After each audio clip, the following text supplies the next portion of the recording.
ஆசீர்வதிக்கும் தேவன் நம்மை ஆசீர்வதிப்பாரே. துதி ஸ்தோத்திரம் இயேசுநாதா, துதி உமக்கே என்றுமே. இன்று ஒரு வசனம். நீங்கள் தரித்து நின்று கர்த்தர் உங்களுக்கு செய்யும் ரட்சிப்பை பாருங்கள், பயப்படாமலும் கலங்காமலும் இருங்கள். 2 நாளாகவும் 20:17. கர்த்தருக்கு பிரியமான தேவனுடைய பிள்ளைகளே, இரட்சகர் இயேசுவின் நாமத்தினாலே உங்களை வாழ்த்துகிறோம், ஆசீர்வதிக்கிறோம். நாம் உலகெங்கும் கொரோனாவின் தாக்கத்தால் ஏற்பட்ட ஒருவித யுத்தத்தை பார்த்திருக்கிறோம். பல முயற்சிகள் எடுத்திருந்தாலும் கர்த்தரை தவிர இனிமேல் வேறு வழியில்லை என்று சொல்லும் அளவுக்கு காரியங்கள் கைமீறி போனதையெல்லாம் அனுபவித்தோம். மெய்யாகவே கர்த்தர் தாமே அந்த யுத்தத்தை நடத்துகிறாவிட்டால் நாம் இன்று உயிர் வாழ்வது கேள்விக்குறியாகவே இருந்திருக்கும். கர்த்தருக்கு மகிமை உண்டாகட்டும். யோசபாத் ராஜா கர்த்தரை தேடினான். கர்த்தருடைய கற்பனைகளின்படி நடக்க தன்னை அர்ப்பணித்திருந்தான். கர்த்தரும் அவனுடனே கூட இருந்தார். ஒரு தரம் மனுஷர் வருவதாக செய்தி வந்தது. ராஜா பயந்தான். ஆனாலும் அவன் எந்த ஒரு மனுஷ உதவியையும் நாடவில்லை. நேராக ஆலயத்துக்கு போனான். தேவனை நோக்கி கூப்பிட்டான். சாலமனுக்கு கர்த்தர் கொடுத்த வாக்கை நினைவுபடுத்தி ஜெபித்தான். தேவன் தனக்காக யுத்தம் செய்வாரா என யோசபாத் சந்தேகம் கொள்ளவே இல்லை. கர்த்தரை நம்புங்கள் என்று ஜனங்களை திடப்படுத்தினான். யுத்தம் என்னுடையது என்று தேவன் கூறியதால் தேவனை பாடி துதிக்க ஏற்பாடு செய்தான். யோசபாத் கர்த்தரையும் அவரது வார்த்தைகளையும் நம்பினான். இந்த நிலையில் நாம் இருந்திருந்தால் என்ன செய்திருப்போம்? மனம் தளர்ந்திருப்போம். பல சமயங்களில் நமது வாழ்வு ஒரு யுத்த களமாக மாறிவிடுகிறது. ஆதரவற்று தனித்து தவிக்க நேரிடுகிறது. எதிர்பாராத எதிர்ப்புகளால் நிலை தடுமாறவும் நேரிடுகிறது. தன்னை நம்பிய யோசபாத்தின் யுத்தத்தை நடத்திய தேவன் நம்மை ஒருபோதும் கைவிட மாட்டார். ஆனால் கர்த்தருடன் நிற்கிறோமா என்பதை நாமே தான் சரிபார்க்க வேண்டும். மனிதனால் வருகிற இக்கட்டுகளாக இருக்கட்டும், கொடிய நோய்கள், பஞ்சம் கூட வரலாம். தம்மை சார்ந்து நிற்கிறவர்களை கர்த்தர் ஒருபோதும் புறம்பே தள்ள மாட்டார். அவர் நமது யுத்தங்களை நடத்தட்டும்.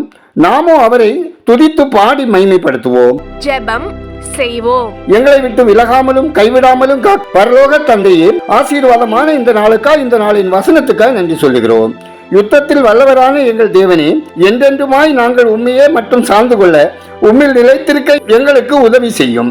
நாங்கள் அறிந்தும் அறியாமலும் தெரிந்தும் தெரியாமலும் செய்யும் பாவங்கள், அக்கிரமங்களை எங்களுக்கு மன்னித்தருளும். ஆண்டவரே, ஒவ்வொரு குடும்பத்தினரின் அனுதின காரியங்கள், முயற்சிகள், விருப்பங்கள், எதிர்பார்ப்புகளில் உங்க அனுகிரகம் தந்தரல ஜெபிக்கிறோம். இன்று ஒரு வசனம் கேட்கிற ஜெபிக்கிற ஒவ்வொருவரின் இருதய விருப்பம் நிறைவேறவும், ஆரோக்கியமான ஆசீர்வாதமான வாழ்க்கை வாழவும் ஜெபிக்கிறோம். ஒவ்வொருவரின் ஆவி, ஆத்மா, சரீரம் குற்றமற்றலாக காக்கப்படவும் ரட்சிக்கப்படவும் ஜெபிக்கிறோம். ஆண்டவரே, குடிகார கணவனினால், முரட்டாட்டம் உள்ள பிள்ளைகளினால் ஏற்படும் பிரச்சனைகள், துன்பங்கள் மாறச் செய்து குடும்பங்களில் அமைதியும் சமாதானம் உண்டாக செய்ய ஜெபிக்கிறோம். ஆண்டவரே, ஒவ்வொருவரின் வேலை, தொழில், வியாபாரம், விவசாயம் ஆசீர்வதிக்கப்படவும், கையின் பிரயாசங்கள் குடும்ப தேவைகளுக்கு போதுமானதாக இருக்கவும், வீண் செலவினங்கள் தவிர்க்கப்படவும் ஜெபிக்கிறோம். ஆண்டவரே, பயணம் செய்கிறவர்கள் ஆபத்து மோசங்களுக்கு விலக்கி காக்கப்படவும், கடன் சுமையினால் தவிக்கிறவர்கள் தங்கள் வழிகளை சீர்படுத்திக் கொண்டு கடன்களை செலுத்தி தீர்ப்பதற்கான வாய்ப்புகள் கிடைத்திடவும், சமாதானமான வாழ்க்கை வாழவும் ஜெபிக்கிறோம். ஆண்டவரே, ஆன்லைன் சூதாட்டத்தினால், தீய பழக்கங்களினால், கெட்ட நண்பர்களினால் மது பிரியராய் போதைக்கு அடிமையாகி கவலை கண்ணீரோடு மனம் பேதலித்து சமாதானமின்றி வாழும் ஒவ்வொருவர் வாழ்விலும் தேவ கரம் இடைப்பட்டு அவர்கள் கட்டுகளிலிருந்து விடுவித்து மகிழ்வான வாழ்க்கை வாழ கிருபை தந்தருளுங்க. கர்த்தாவே, அரசு தேர்வு எழுதி கொண்டிருக்கிற ஒவ்வொரு பிள்ளைகளும் ஞானம், ஞாபக சக்தி, அறிவு பெற்ற பிள்ளைகளாக கர்த்தருடைய ஆசீர்வாதத்தை பெற்று சிறப்பான தேர்வுகளை எழுதி வெற்றி பெற தேவன் கிருபை செய்தல்ல ஜெபிக்கிறோம். இந்த நாளில் பிறந்த நாளை, திருமண நாளை காணும் ஒவ்வொருவரையும் ஆசீர்வதிக்க ஜெபிக்கிறோம்.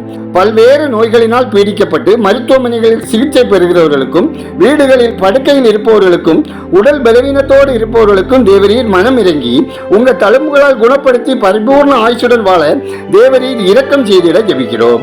இயேசு கிறிஸ்துவின் நிமித்தம் உபத்திரவங்களையும் பலவிதமான பாடுகளையும் இன்னல்களையும் அனுபவித்து வரும் சூடான், சீனா, வடகொரியா, இந்தியா மற்றும் பல இஸ்லாமிய நாடுகளில் உள்ள கிறிஸ்தவர்களுக்காகவும் ஊழியர்களுக்காகவும் ஜெபிக்கிறோம். இவர்கள் படும் பிரயாசங்களை தேவரீர் ஆசீர்வதித்து நினைவு கூர்ந்து தேசங்கள் சந்திக்கப்படவும், ரட்சிக்கப்படவும், ஊழிய வாசல்கள் திறக்கப்படவும், எழுப்புதல் உண்டாகவும் ஜெபிக்கிறோம்.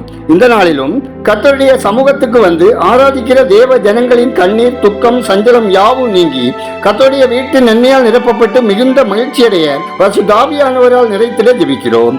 ஆண்டவரே, தேசத்தின் அருவருப்பு, சீர்கேடுகள் மிகுதியாகி கொலை, கொள்ளை மற்றும் பாலியல் குற்றங்கள் பெருகி வரும் சூழல்கள் அறவே நீங்கவும், தேசம் சுபீட்சமடையவும், மக்கள் பாதுகாப்போடு சமாதானமாக வாழவும் தேவன் கிருபை செய்திட ஜெபிக்கிறோம். கர்த்தாவே, இந்திய தேசத்தில் வாழும் பல மொழி மற்றும் பல இன மக்களுக்காகவும் ஒவ்வொரு மாநிலத்தின் மேலும் கரிசனையோடு மக்கள் சமாதானமான வாழ்க்கை வாழ ஆளுமை பொறுப்பில் இருக்கும் ஒவ்வொருவரும் கடமை உணர்வோடு பணியாற்ற வேண்டிய ஞானத்தை தந்தருளி அவர்கள் உண்மையாய் உத்தவமாய் செயல்படவும் தேவன் கிருபை செய்ய ஜெபிக்கிறோம். எங்கள் ஜெபத்தை கேட்டதற்காய் ஸ்தோத்திரம். அதற்கேற்ற நலமான பதில்களை தருவதற்காய் ஸ்தோத்திரம்.